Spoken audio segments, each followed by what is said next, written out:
Now, number three, do you know the reason why many of us also do not reach our aim? It is because we lack something we call discipline. Oh my God, many people lack discipline, and that is a major reason for failure nowadays. If you want to achieve something, you have to be disciplined. You have to subject your body, you have to subject your mind, and make them all disciplined.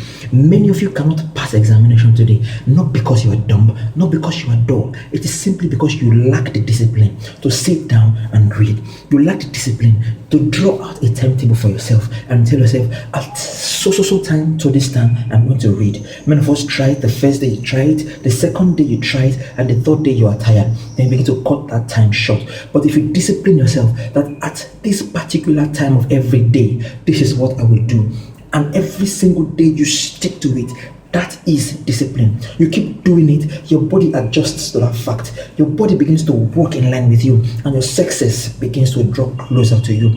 But many of us lack discipline. And know of somebody that will wake up very, very early in the morning every day to fuel his passion.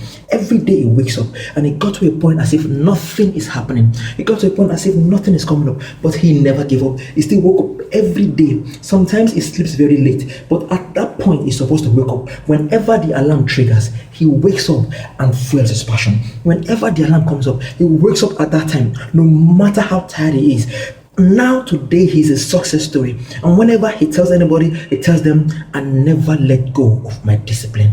I always do what I'm supposed to do at the right time without letting anything push me down. So please be disciplined, and that is another step to your success. Thank you.